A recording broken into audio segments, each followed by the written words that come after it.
Hi, I'm JL Nave, Principal Coach and Consultant at Nave Strategies.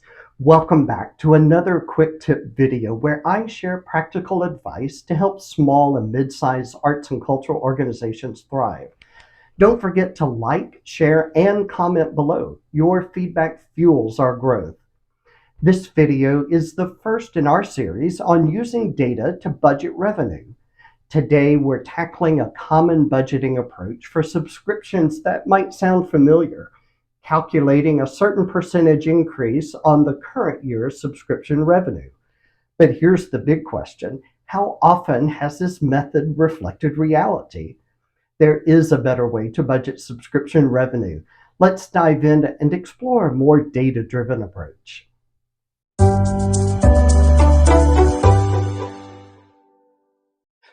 Raise your hand if you've ever applied a blanket percent increase to your current year's subscription revenue and used that as your budget. Did you just raise your hand? Now answer this question: how close did you actually get to that number? Chances are you've experienced some significant variances. Let's walk through a scenario to illustrate this approach. Imagine you received $200,000 in subscription revenue this season.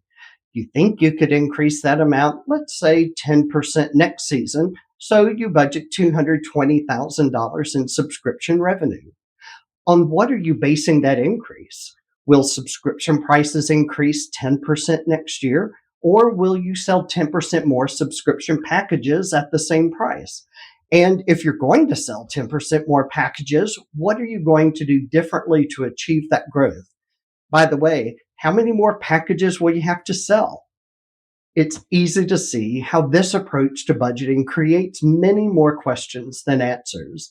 The problem with relying solely on percentage increases is that it doesn't often account for the dynamic nature of your circumstances. That's why using a data-driven approach can make a world of difference. So what's the alternative? Building your subscription revenue budget based on your solid data. For each subscription package you offer, start your budget with how many packages you expect to sell. Next, calculate the average price paid for subscriptions this season. If you're going to increase prices, increase the average subscription price by that same percentage. For example, you sold 800 packages this season for $200,000, which is an average of $250 per package.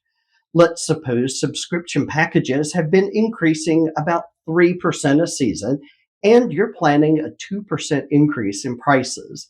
When you multiply 824 packages by $255 per package, that's $210,120 in projected revenue. By starting with concrete data points, you're creating a more accurate budget that aligns with your organization's historical trends.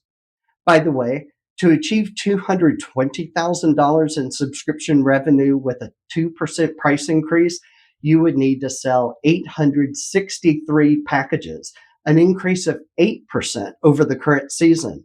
That's quite a bit more than the 3% growth you've historically achieved. So here's the takeaway. Data-driven projections are your secret weapon in creating realistic revenue budgets. In our upcoming videos, we'll dive deeper into specific data points and strategies to refine your single ticket and annual fund budgets. Stay tuned for more. I'm JL Nave, and I hope you found this quick tip valuable. We're building a community of small and mid-sized arts and cultural organizations here, and your participation matters. Have questions or want to share thoughts on this week's quick tip?